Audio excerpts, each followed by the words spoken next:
네, 마태복음 우리가 많이 읽고 듣고 본 말씀으로 익숙한 말씀입니다. 그러나 더 잘 익혀서 순종함으로 하나님께 영광 돌려드리고 마태복음에 예비하신 축복을 풍성히 받아 누릴 수 있도록 이 말씀을 강의하기로 감동을 받았습니다. 자, 오늘 말씀은 서론으로 마태복음은 누가 기록했는가? 바로 마태복음이라는 이름 그대로 세리 마태가 기록을 했습니다. 기록한 연대는 주후 56년경에서 70년 사이에 기록을 했다. 그러니까 딱 정확한 연대는 알지를 못합니다. 다만 여러 가지 역사적 사실로 살펴볼 때에 주후 56년경부터 70년 그 사이에 기록됐다. 기록한 목적은 무엇인가? 바로 구세주가 오셨다. 이것을 만천하에 알게 하시려고 마태복음을 기록하게 됐습니다. 처음에 마태복음을 기록할 때는 유대인들에게 1차적으로 유대인들에게 주시려고 이 말씀을 기록했습니다. 누구에게 주시려고요? 유대인들에게 주시려고. 그러나 2차적으로는 살아있는 모든 사람들에게 주시려고 기록을 했습니다. 자칫하면 우리가 혼동할 수가 있습니다. 자, 고린도 전후서는 고린도 지역의 교인들에게 1차적으로 전한 말씀입니다. 로마서 같은 경우도 로마에 있는 교인들에게 1차적으로 전한 말씀이에요. 빌립보서는 빌립보, 갈라디아는 갈라디아, 에베소는 에베소 지역의 교인들에게 어떤 이단들이 그렇게 말합니다. 우리 교회에 올 법도 했다가 다른 데로 간 사람들인데, 자, 이제 빌립보 교회, 빌립보서에 예를 들어서 너희 안에 이 마음을 품어라. 2장에 그랬잖아요. 5절부터.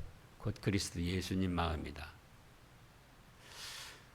그러면 그거를 어떻게 생각을 하는구니? 그건 빌립보 교인들에게 주신 것이다. 우리하고는 관계가 없다. 그렇게 생각을 합니다. 그렇게 주장을 해요. 또 성경에 우리들에게 어떤 그 명령하시는 말씀들, 로마서 1장에 보면은 어떤 일들이 있었습니까? 이제 동성애하는 죄악된 일들이 있었습니다. 그러면 그거는 시대적으로 볼 때 그때 로마 시대 사람들에게 주신 말씀이지 오늘날은 그렇지 않다. 그래서 오늘날은 동성애도 얼마든지 가능하다. 이렇게 못된 주장을 합니다. 그런데 1차적으로는 로마 사람에게 주시고 또 고린도 사람에게 주셨지만 그 다음 2차적으로는 어느 시대나 생존해 있는 모든 사람에게 주셨습니다. 누구에게 주셔요? 생존해 있는 모든 사람에게. 신명기 5장 3절 말씀을 보겠습니다. 신명기 5장 3절 말씀.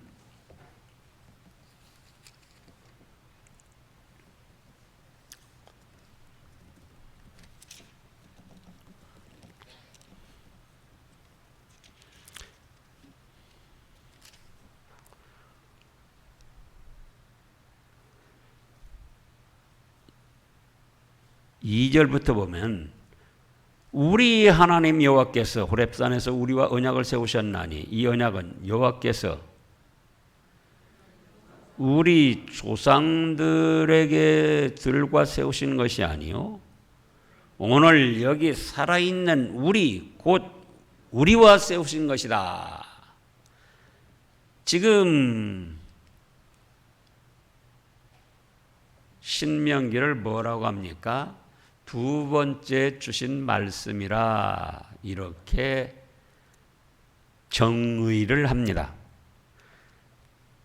첫 번째는 언제 주셨는가? 출애굽 때에 출애굽기에 주셨어요. 그래서 지금은 이 신명기를 할 때는 광야 40년을 거쳐서 바로 젖과 꿀이 흐르는 가나안 땅을 눈앞에 두고 모세가 하늘나라로 가기 전에 말씀을 전합니다. 20세 이상으로 이스라엘 백성들은 다 광야에서 죽음을 당하고 20세 아래로 생존한 사람들이 이제 여기 있는 거예요. 그러면은 출애굽 때에 모세를 통해서 주신 말씀과 언약은 여기 그랬잖아요. 우리 하나님 여호와께서 호렙산에서 우리와 언약을 세우셨나니 이 언약은 여호와께서 우리 조상들과 세웠다.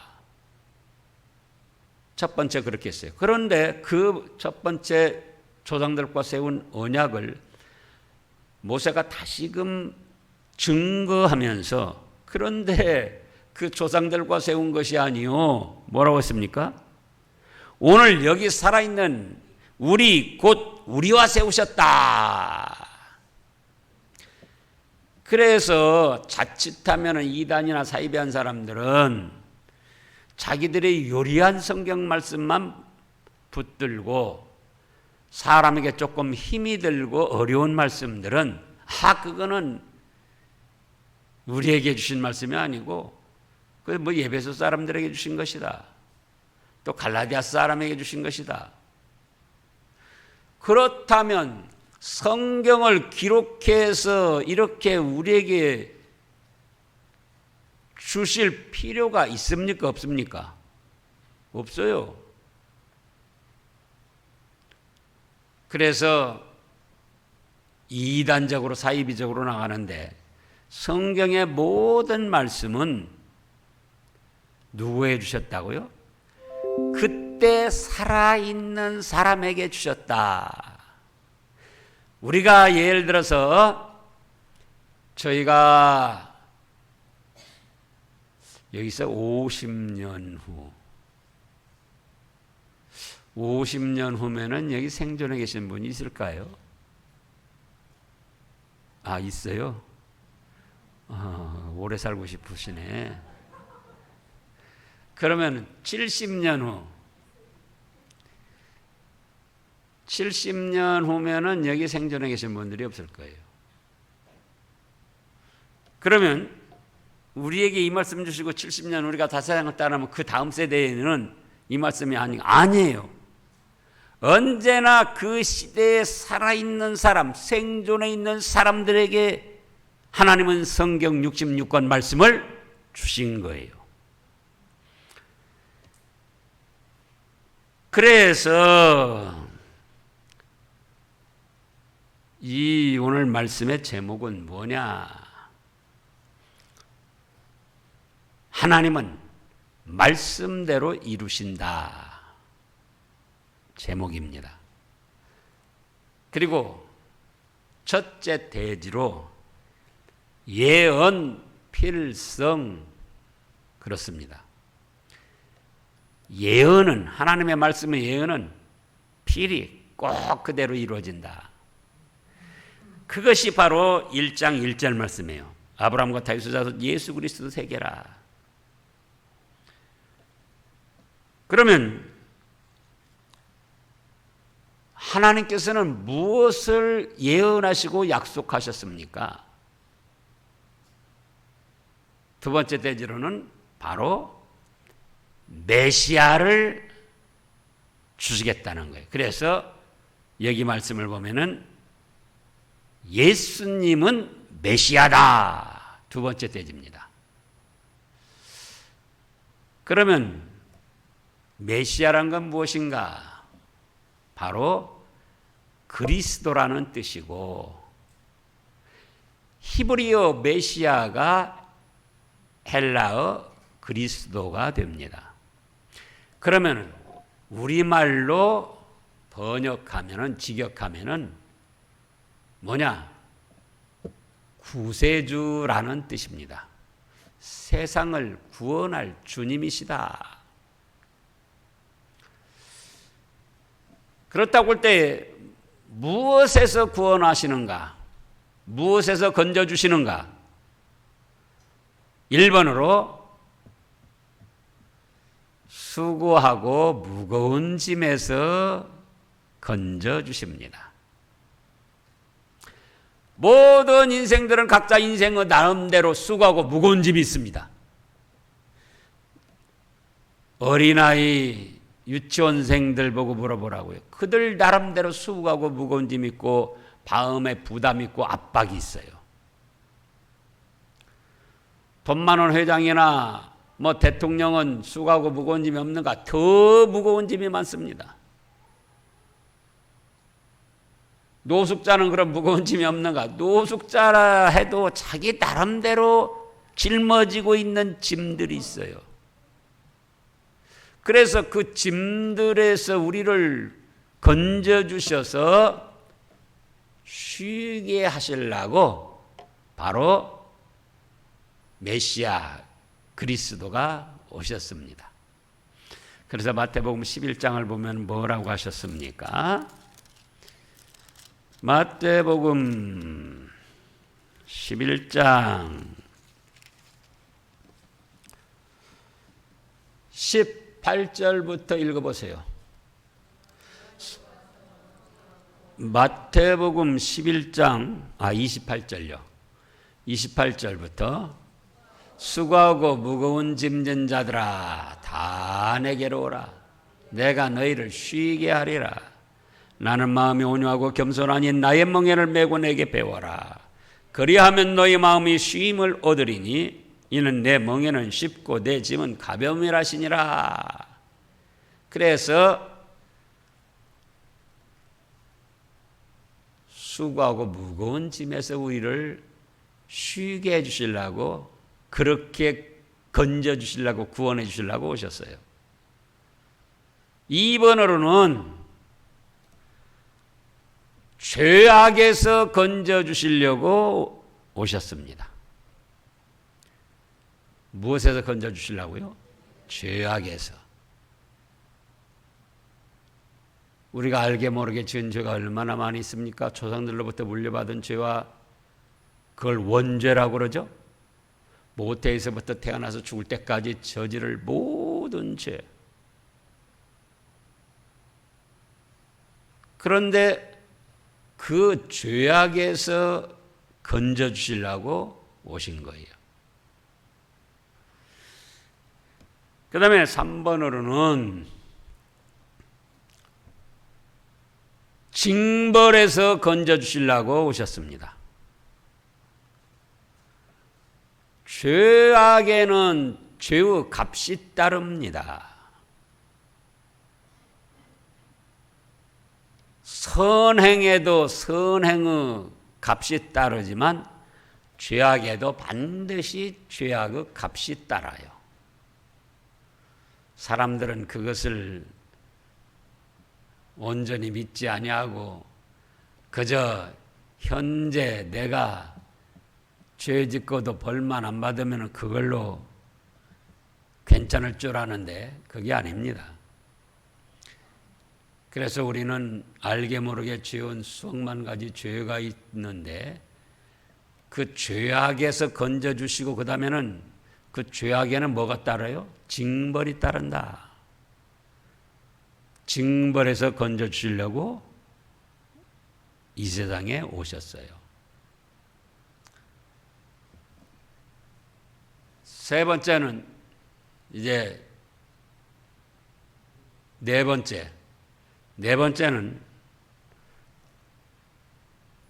지옥 멸망에서 건져주시려고 오셨습니다. 어디서 건져줘요? 지옥 멸망. 수고하고 무거운 짐에서 건져주시려고 오셨고, 죄악에서 건져주시려고 오셨고, 또 죄의 징벌, 살아서도 징벌을 받고 죽음으로 더불어 훨훨 타오르는 지옥불 받아 형벌을 당하게 돼 있는데, 멸망을 당하게 돼 있는데, 그 지옥불 멸망에서 건져주시려고 이 세상에 오셨어요. 그래서 구세주라 그런 겁니다. 그러면 첫째 스테이지가 예언 필성이라 그랬는데, 자, 언제부터 구세주를 보내주신다고 약속하셨습니까? 바로 창세기 3장 15절 말씀에서부터 약속을 하셨습니다. 창세기 3장 15절 다 같이 봉독하겠습니다. 내가 너로 여자가 원수가 되게 하고 네 후손도 여자의 후손과 원수가 되게 하리니 여자 후손은 내 머리를 상하게 할 것이요 너는 그의 발꿈치를 상하게 할 것이니라 하시고, 이 말씀이 배경은 무엇입니까? 아담과 하와가 범죄한 후에 하나님께서 죄를 물으시면서 아담과 하와에게 주신 말씀입니다. 여자 후손과 뱀, 마귀 세력, 그들이 원수가 된다. 그래서 여자의 후손은 뱀의 뭐라고 했습니까? 머리를 상하게 하고, 또 뱀은 여자 후손의 발꿈치를 상하게 할 것이다. 그러면 바로 여자 후손은 누구신가? 죄를 짓게 하고 수고하고 무거운 짐을 지고 멸망당할 우리 인생들을 구원하실 메시아 그리스도 구세주를 뜻합니다. 여자 후손이 누구를 뜻한다고요?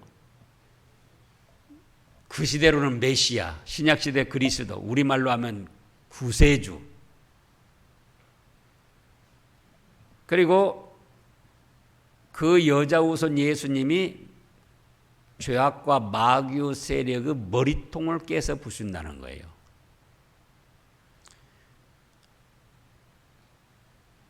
그러면 실제로는 마귀 후손, 마귀의 영향력을 받은 가룟 유다가 예수님을 팔아먹어서 마귀의 또 영향력을 받은 그 종교 지도자들과 로마 병정들이 합세해서 예수님을 십자가에 못 박아 죽였는데, 마귀가 오히려 뱀의 후손이 여자 후손의 머리를 상하게 한 것 같은데 아닙니다.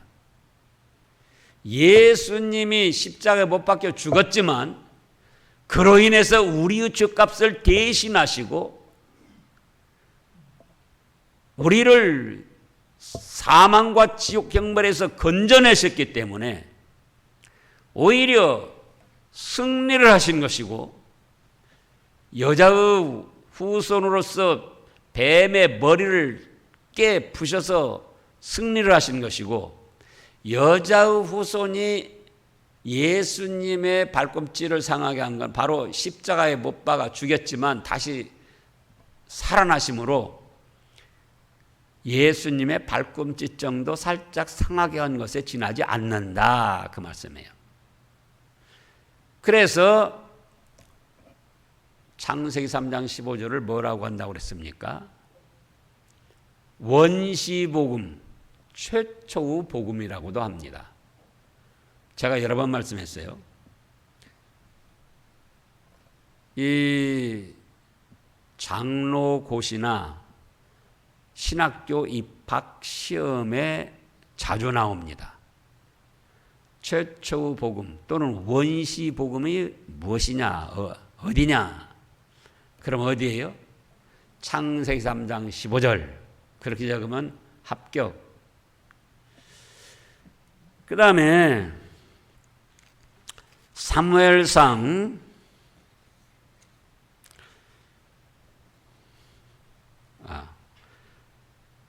창세기 12장 3절부터 보겠습니다.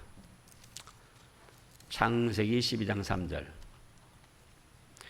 거기도 아브라함에게 주신 말씀이잖아요. 지금 아브라함과 다윗의 자손 예수 그리스도 세계라. 그래서 첫째 대지로 하나님은 말씀하신 대로 이루시고 예언 필성인데, 창세기 12장 3절 말씀 읽어보세요.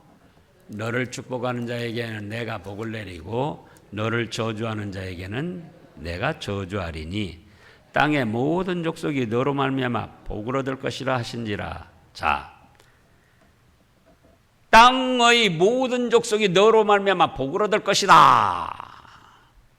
그러면은 실제로 아브라함 때문에 땅의 모든 족속이 복을 받는 거 아니에요. 아브라함의 후손을 통해서 오시는 예수 그리스도로 말미암아 땅의 모든 족속이 복을 받게 된다. 그런 말씀입니다.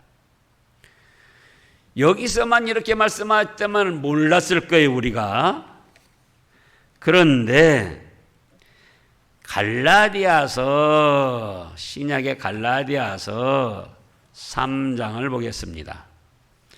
땅의 모든 족속이 너로 말미암아 복을 받을 것이다. 지금 창세기 12장 3절에서 그랬잖아요.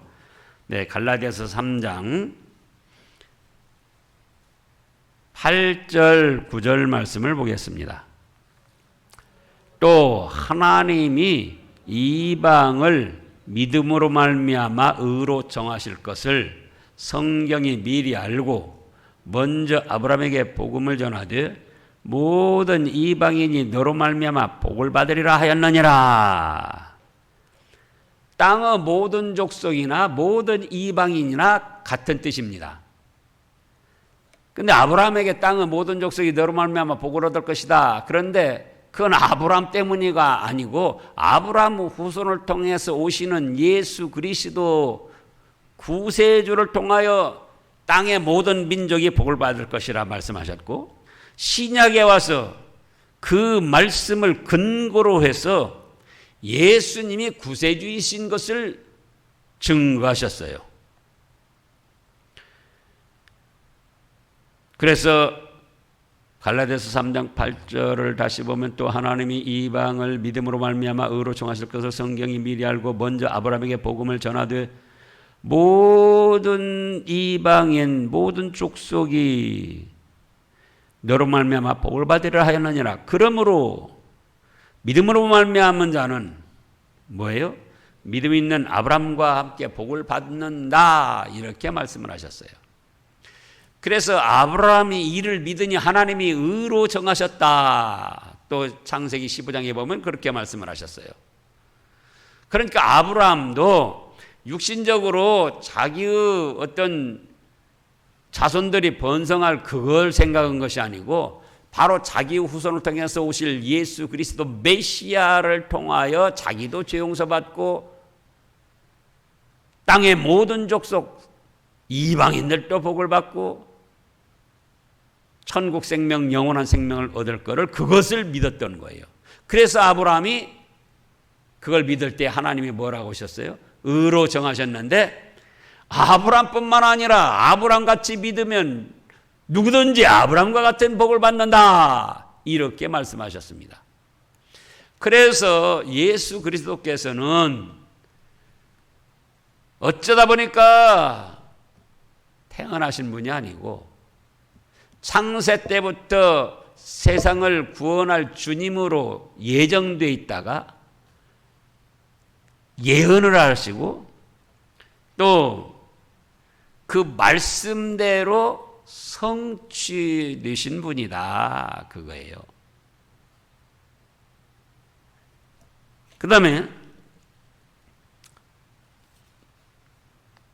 다윗의 자손이라 하셨습니다. 아브라함과 다윗의 자손. 자, 사무엘상 13장을 보겠습니다. 다윗의 자손. 그러니까 창세기 3장 15절에서부터 말씀을 하셨다가 구체적으로 아브라함을 통해서 네 자손이라고 하셨고, 그 다음에 또 다윗 시대에 와서 다윗을 지목하시며 다윗의 후손으로 오실 메시아 그리스도를 말씀하셨습니다. 사무엘상 13장 13절부터요. 13절 14절입니다. 다 같이요. 사무엘이 사울에게 이르되 왕이 망령되이 행하였도다. 왕이 왕의 하나님 여호와께서 왕에게 내리신 명령을 지키지 아니하였도다. 그리하였더라면 여호와께서 이스라엘 위에 왕의 나라를 영원히 세우셨을 것이거늘 지금은 왕의 나라가 길지 못할 것이라. 여호와께서 왕에게 명령하신 바를 찾아 지키지 아니하였으므로 여호와께서 그의 마음에 맞는 사람을 구하여 여호와께서 그를 그와 백성의 지도자로 삼으셨느니라 하고. 자 보세요. 14절 여호와께서 그의 마음에 맞는 사람을 구하여 여호와께서 그를 그의 백성의 지도자로 삼으셨느니라. 사울을 이스라엘 초대왕으로 삼았지만 사울이 하나님의 명령을 어기고 교만하게 나가기 때문에 하나님께서 사울왕을 폐하시고 이제 그의 마음에 맞는 사람을 구하여 여호와께서 그들을 그의 백성의 지도자로 삼으셨다 그랬는데, 그때 당시 백성들을 왕으로만 삼으신다 그런 뜻이 아니었어요. 그럼 뭐냐?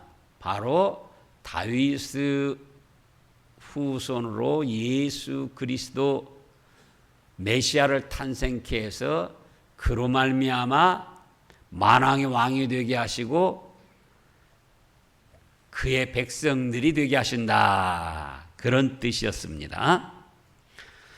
자, 이제 사도행전 13장을 보겠습니다.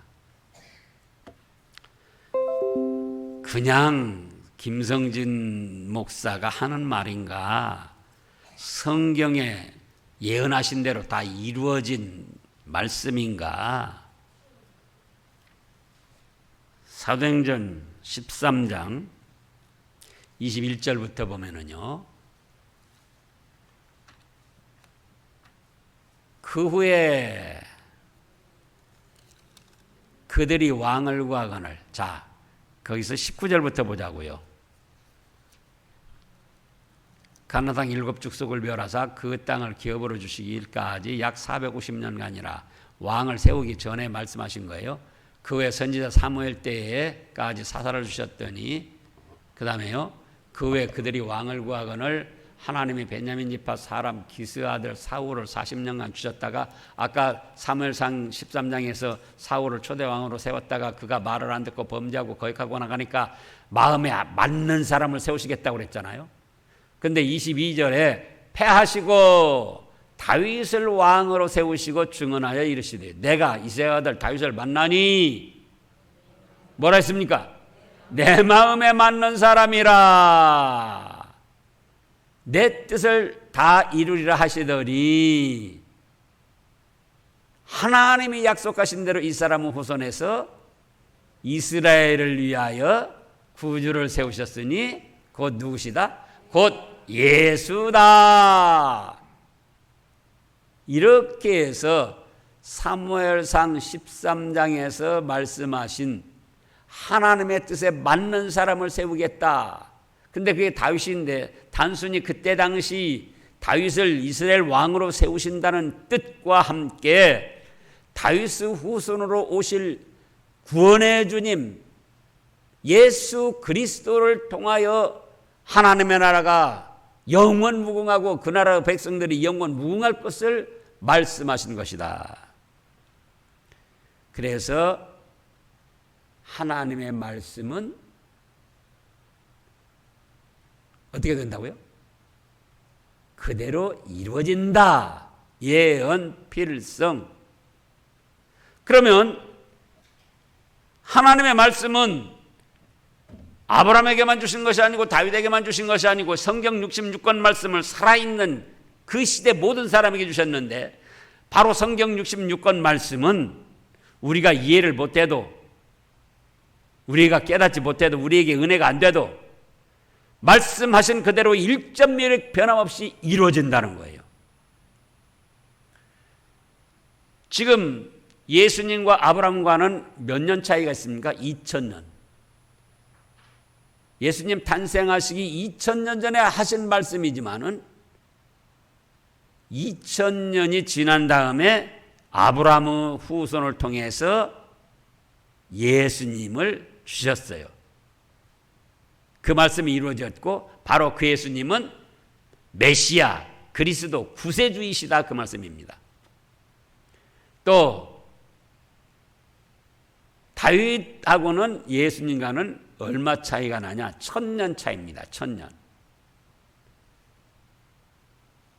우리가 말이 1000년, 2000년 그러지 얼마나 까마득한 세월입니까? 그러나 세월이 흘렀어도 하나님께서 말씀하신 것은 그대로 변함없이 이루어진다 그 말씀이에요. 그래서 또 이사야서를 한번 찾아보겠습니다. 이사야서 9장.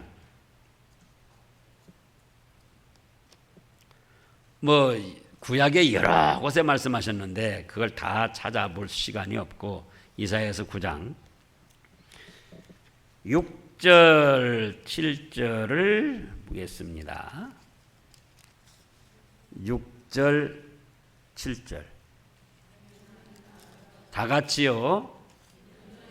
한 아기가 우리에게서 났고 한 아들을 우리에게 주신 바 되었는데 그의 어깨에는 정사를 메었고 그의 이름은 기묘자라 모사라 전능하신 하나님이라 영존하신 아버지라 평강왕이라 할 것임이라. 그 정사와 평강의 더함이 무궁하며 또 다윗의 왕자와 그의 나라에 군림하여 그 나라를 굳게 세우고 지금 이후로 영원히 정의와 공의로 그것을 보존하실 것이라. 만군의 여호와의 열심히 이를 이루시리라. 보세요. 7절에 그 정사와 평강이 더함이 무궁하며 또 다윗의 왕자와 그의 나라에 군림하여 그 나라를 굳게 세우시고 곧 다윗의 후손을 통해 오실 예수 그리스도. 그래서 예수님은 인간으로서 뛰어난 도통한 분이 아니고 바로 하나님이 약속하신 세상을 구원할 주님이셨다 그 말씀입니다. 우리가 믿음으로 말미암아 약속하신 모든 축복을 받아 누리게 되는 것입니다. 기도하겠습니다.